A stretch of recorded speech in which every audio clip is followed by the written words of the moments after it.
The man on the phone wasn't screaming. He was whispering, because he believed something was listening. And what he heard back was not human.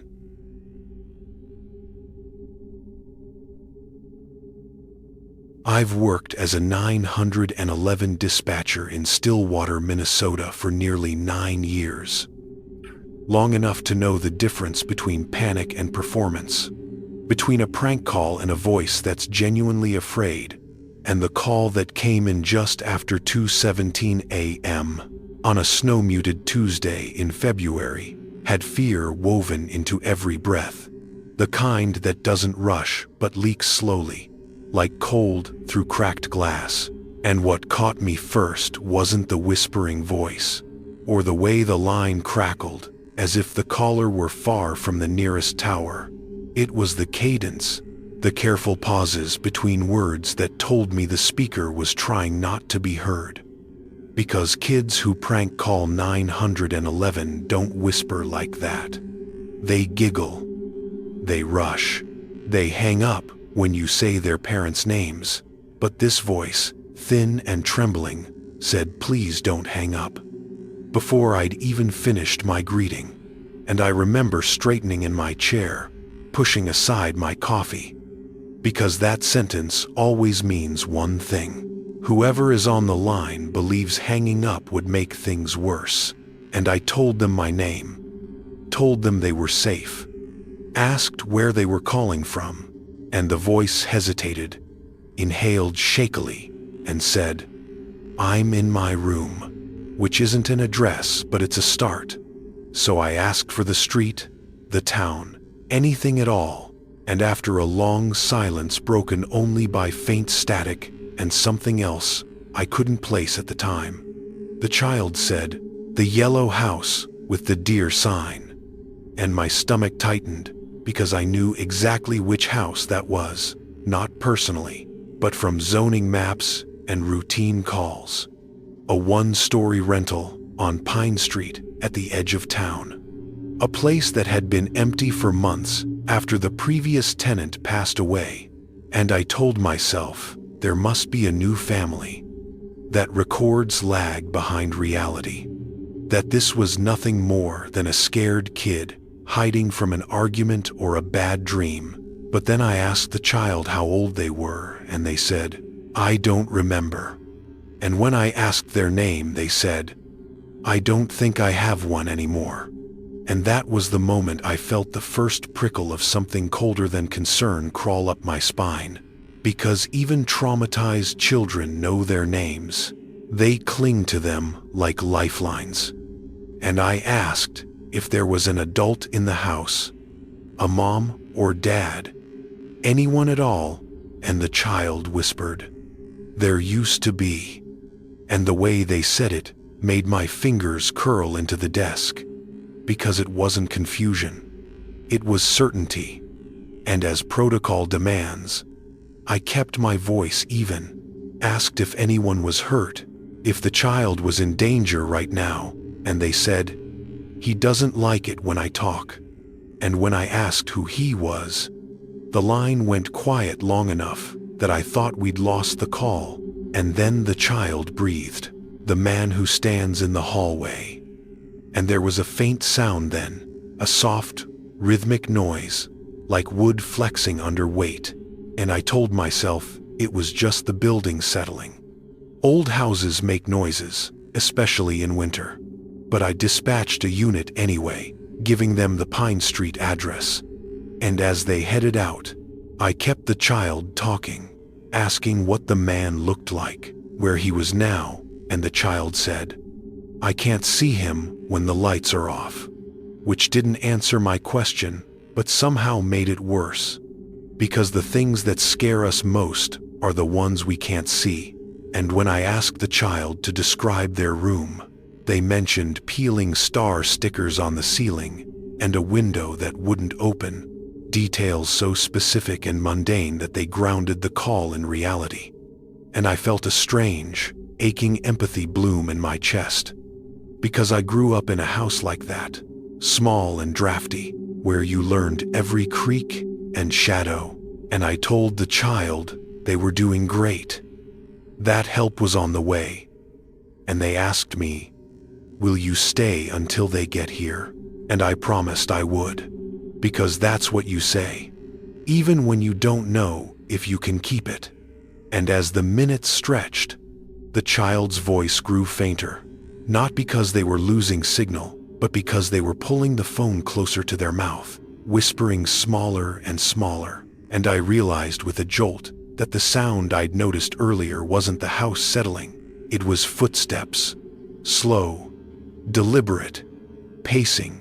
And when I asked if the man was getting closer, the child said, "He's counting." And when I asked counting what, they said, "The doors." And I felt my pulse in my ears, because there shouldn't be multiple doors in a one-story rental. Not like that. And I asked the child to lock their door if they could. And they replied, "It doesn't close all the way." And I pictured a warped frame, an old latch, the kind of thing landlords promise to fix and never do. And I heard the child gasp softly, then whisper, "He's at my door." And I told them to stay quiet, to hide if they could, to put the phone under a pillow if they needed to. And then there was a sound that made my breath hitch. A gentle knock. 3 taps. Patient.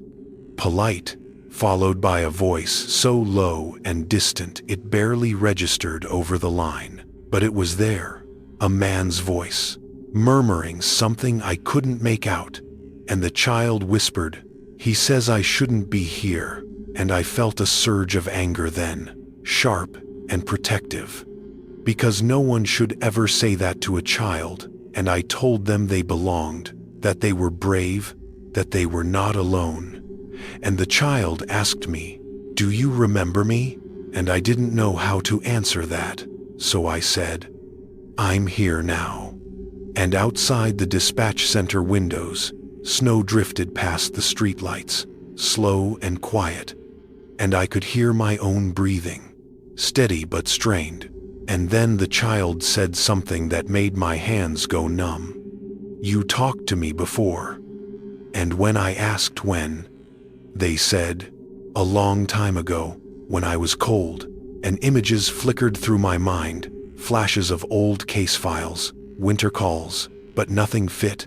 And before I could press them, the line filled with static, and the footsteps grew louder, closer, and I heard the door creak, the knock replaced by the soft scrape of wood. And the child whispered, "He can open it." And then, just as the patrol car radioed that they were arriving on Pine Street, the child said, "If I stop talking, will he forget me?" And I wanted to say yes, wanted to give them any comfort at all, but I couldn't lie. Not like that. So I said, "Keep talking to me." And the child inhaled, shakily, and began to count. Not numbers, but names, street names, Pine, Maine, Chestnut. Places that mapped the town like a fragile spell. And then, there was a sound like fabric, brushing fabric, a breath too close to the phone, and the child's counting faltered, and the line went dead, not with a click but with a hollow rush, like air being pulled out of a room. And I stared at my screen, willing it to light back up. But the call was gone, and when the officers cleared the scene 20 minutes later, their voices were puzzled, uneasy. They reported the house was empty, dusty, with no signs of recent habitation. No furniture except a single mattress in the back bedroom. No star stickers on the ceiling. No child. No man. Just one thing that made my throat tighten when they mentioned it. The bedroom door didn't close all the way, and taped to the wall beside it was an old, faded piece of paper, yellowed with age. A child's drawing of a house with a deer sign out front. And on the back, written in careful, uneven letters, was a phone number I knew by heart. The non-emergency line of our dispatch center. dated 17 years earlier, the year a 6-year-old boy named Ethan went missing from Pine Street during a winter power outage. A case that was never solved, a case I'd read about in training and forgotten. And when my shift ended and the sun crept up over the frozen river, I sat in my car and cried, not out of fear, but out of a grief that felt old and personal, because I realized then what the child had meant when they asked if I remembered them. Because 17 years ago, on my first week out of training, I took a call from a frightened boy whispering in the dark, and the line disconnected before help arrived. And I'd told myself for years that there was nothing more I could have done. But now, knowing he was still there, still calling, still counting the town like a lifeline, I understood that some places remember what happened in them, and some voices don't fade just because no one is left to answer. And every winter since, when the snow falls heavy and the night grows quiet, I keep my headset on a little longer, listening, because part of me is still waiting for that whisper to come back. And this time, I don't intend to let the line go dead.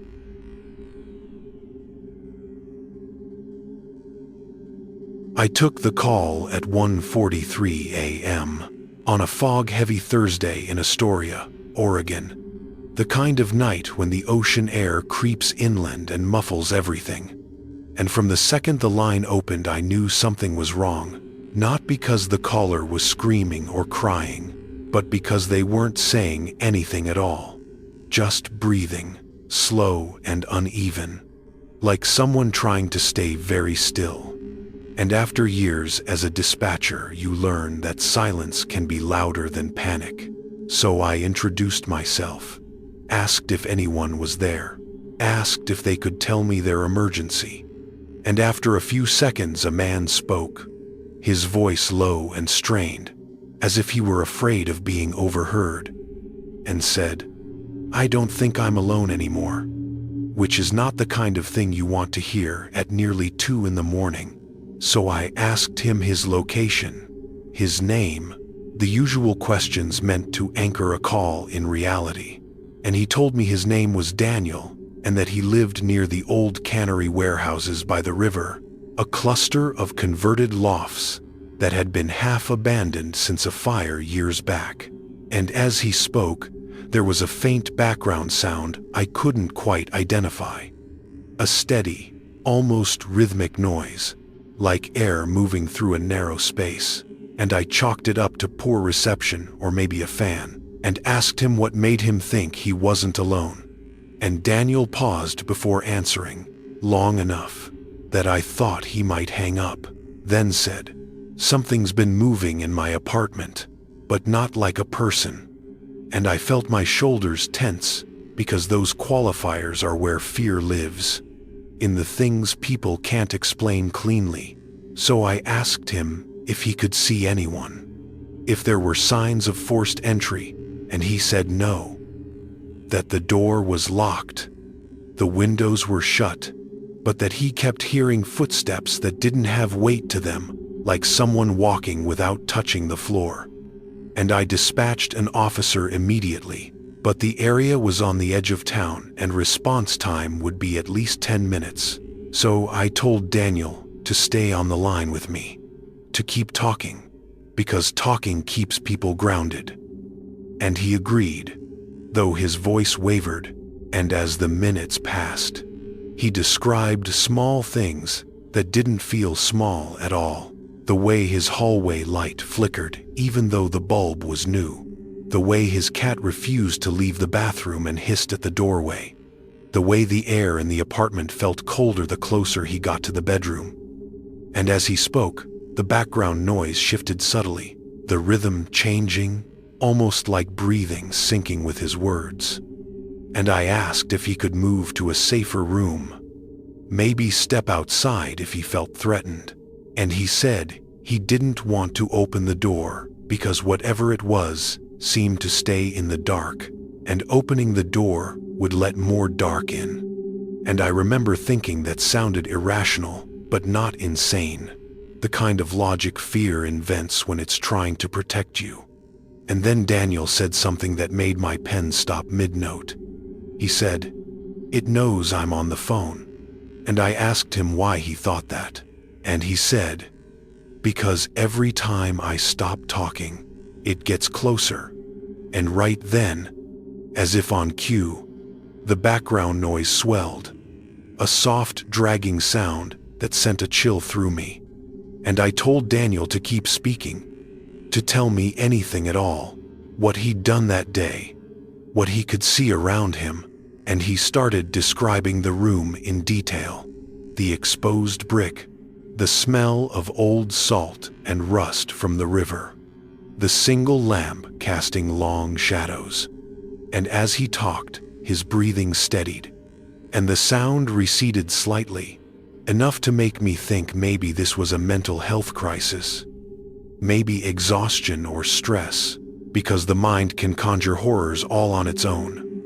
But then he stopped mid-sentence and whispered, "It's standing behind me." And my pulse spiked, because I could hear it then, a faint rustle like fabric, brushing against fabric, too close to the phone to be imagined. And I asked him not to turn around, to stay where he was, to keep his eyes forward. And he said, "I can't see it in the mirror." And when I asked what he meant, he said there was a mirror on the wall across from him, and it reflected the room perfectly, except for the space behind him, which looked darker, thicker, like the reflection couldn't quite render whatever was there. And I told him help was on the way, that officers were en route. And he laughed softly, a sound edged with disbelief, and said, "I don't think it cares about police." And as the call went on, something strange happened. Something I'd never experienced before or since. The line never dropped, never crackled. But it also never registered as active on our system the way other calls did. The timer froze. The waveform stayed flat, as if the call existed outside our equipment. And when I alerted my supervisor, she frowned at the screen and said it must be a glitch. But she stayed close, listening. And Daniel's voice grew quieter, not weaker, but closer, as if he were holding the phone to his chest, and he said, "It's touching the wall." And there was a soft tapping sound, slow and deliberate, moving along the brick. And I asked him what it looked like, and he said, "I don't know. I don't think it has edges." And I realized then that he was no longer trying to escape. He was trying to understand. And that scared me more than panic would have, because curiosity is what comes after fear gives up. And when I told him to move, to do anything to break the pattern, he said, "If I move, it moves." And then, very calmly, he asked me, "If I hang up, will it stay?" And I told him not to hang up, to stay with me no matter what. And he said, "I don't think the call is for you." And my mouth went dry, because I could hear something new then, a low hum beneath everything else, like a current running through the line. And Daniel whispered, "It's listening through the phone." And I wanted to dismiss that, to tell him it wasn't possible, but the hum grew louder, resonant, and for the first time, I felt like I was being listened to as well, like the line connected more than 2 points. And when the officers radioed that they were arriving at the cannery lofts, relief surged through me, but it faded quickly when Daniel said, "It's backing away." And the relief curdled into dread, because predators don't retreat unless they're done. And I asked him where it was going, and he said, "Into the walls," and the dragging sound receded, replaced by a silence so complete it rang. And I told the officers to approach with caution, to announce themselves. And Daniel said, I don't think they'll see anything. And he was right. Because minutes later, the officers reported that the apartment was empty. The door unlocked. No sign of struggle. No occupant. Just a phone on the floor. Screen dark. Battery dead. And yet the call continued. The hum still there. Steady and patient. And I stared at my console. My reflection ghosted in the glass, and felt a wave of helplessness wash over me. Because I was still connected to something that no longer had a person on the other end. And protocol didn't cover this. There was no code for a call that wouldn't end. And my supervisor tried to terminate the line manually. But it didn't respond. And then, faintly, beneath the hum, I heard breathing again. Not Daniel's. Slower, deeper, and a voice that wasn't quite a voice whispered something I couldn't understand. A sound shaped like speech, but empty of words, and every instinct screamed at me to rip off my headset. But I stayed, because leaving felt like abandoning someone, even if I didn't know who or what was listening. And eventually, as dawn crept in and the fog lifted from the river, the hum faded, the line finally went silent, and the system reset as if nothing had happened. No record of the call, beyond my notes, and a timestamp that didn't add up. And in the weeks that followed, Daniel was never found. His apartment remained empty, sealed by the property owner, and life went on the way it always does. Calls coming in, emergencies stacking on emergencies. But something in me changed that night, a hairline fracture of doubt that never quite healed. Because sometimes, when the center is quiet and the lines are still, I hear that hum again, faint but unmistakable, and I wonder if the call never really disconnected, if it's still open somewhere, waiting for the next voice to fill the silence.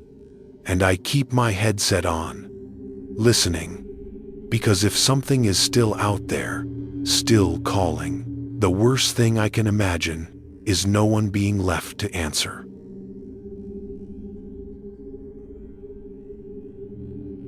I was 3 months into my job as a night dispatcher in Marfa, Texas, when the call came in.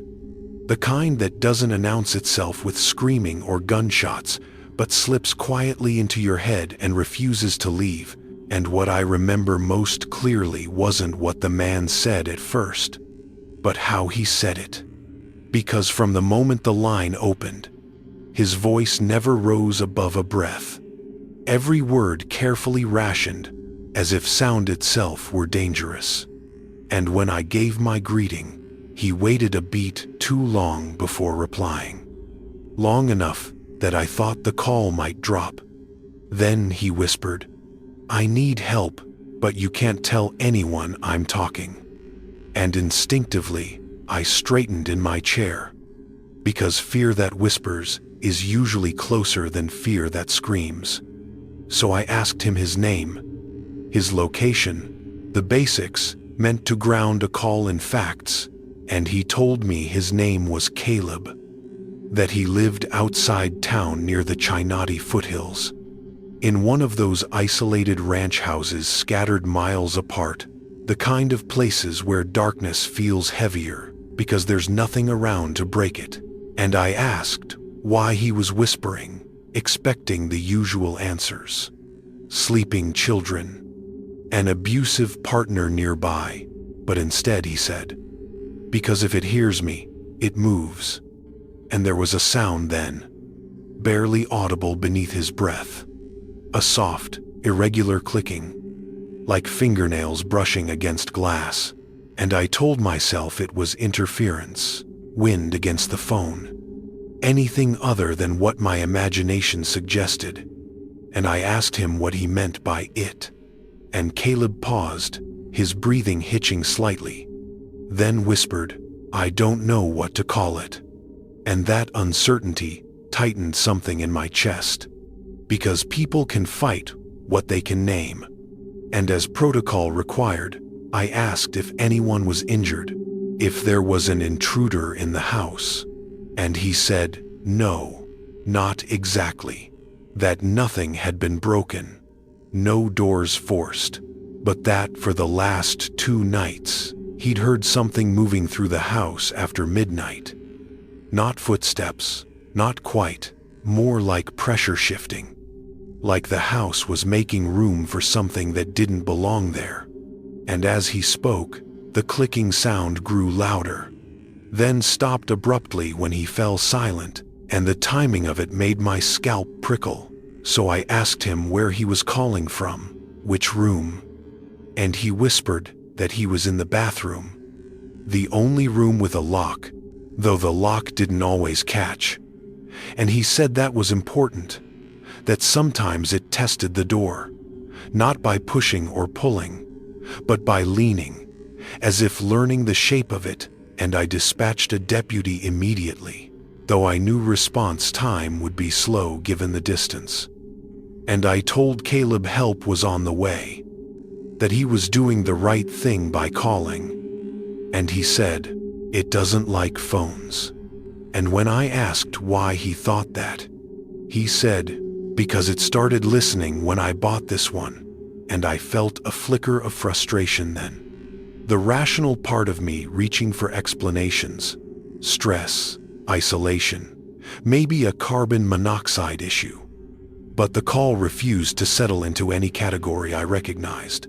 And when I asked him to describe what he'd seen, he said he'd only caught glimpses, never directly, shapes in reflections that didn't match the room, shadows that lagged a half second behind their source.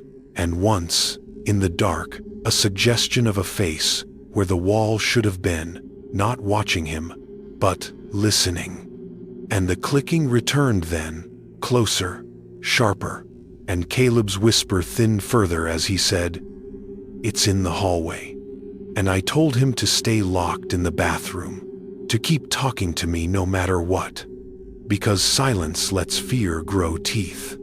And he did, telling me about why he lived out there alone, how he'd moved to Marfa chasing quiet after his wife died in a car accident on Highway 90. How the city felt too loud after that, every sound a reminder of what he'd lost.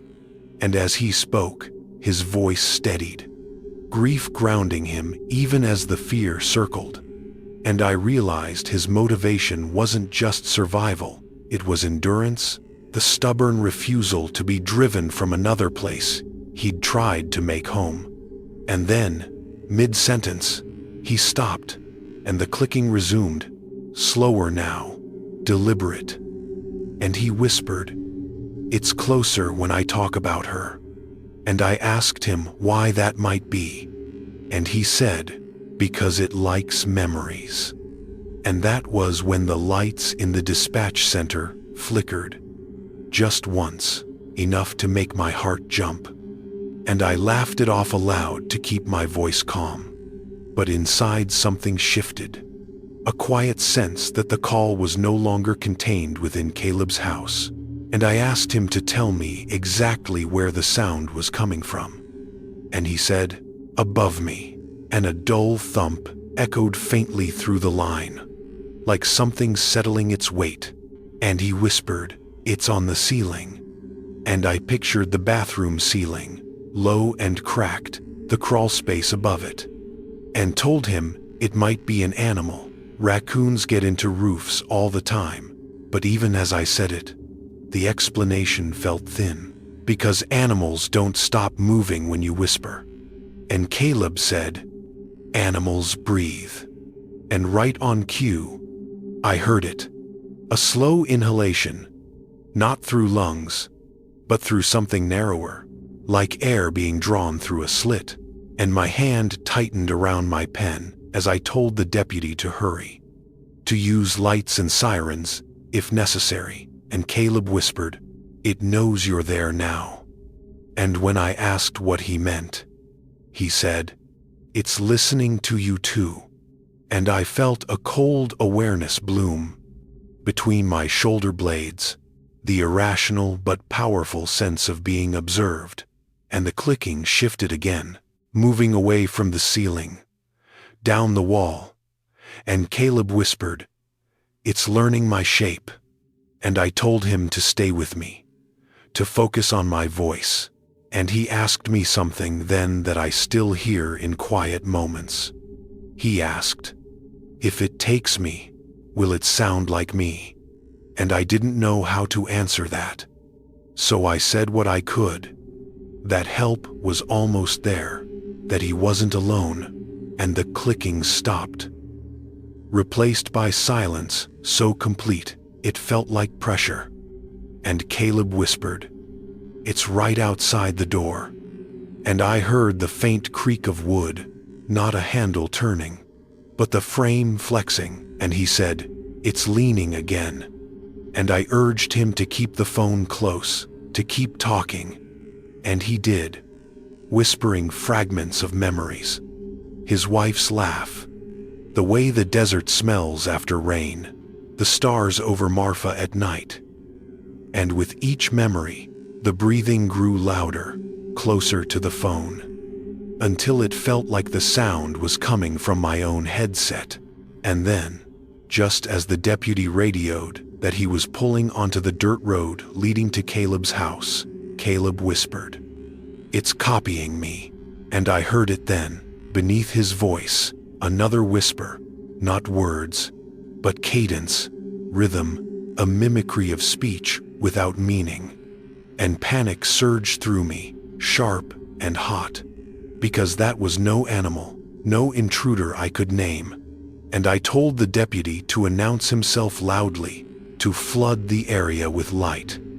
And Caleb whispered, "Don't." And when I asked why, he said, "It doesn't like being seen. It likes being heard." And before I could respond, the whispering doubled, Caleb's voice overlapping with the other sound until I couldn't tell which was which. And then, abruptly, Caleb stopped speaking, and the other whisper continued alone, closer, clearer. And it said my name, not perfectly, but close enough to freeze my blood. And the line went silent. And when the deputy cleared the scene 20 minutes later, his voice was tight, unsettled. He reported the house was empty, no signs of a struggle. No Caleb, no phone, just deep impressions in the dust along the hallway walls, as if something had leaned there for a long time, listening, and they never found Caleb, not in the desert, not in the house, not anywhere. And the official explanation chalked it up to a mental health episode, voluntary disappearance. But that explanation never accounted for the audio anomaly logged on my system, the way the waveform continued after the call supposedly ended, faint but active, like a whisper, waiting for a voice to imitate. And I quit the job 6 months later, moved back to the city, surrounded myself with noise. But even now, sometimes at night, when my phone is quiet and the room is still, I hear it, that faint clicking, that borrowed breath, and I lower my voice without thinking, because some habits aren't learned, they're taught, and I know now why Caleb whispered. Because once something learns the sound of you, silence is the only thing it hasn't learned how to take. They never found him, but sometimes, when the line goes quiet, dispatchers swear they can still hear someone learning how to whisper.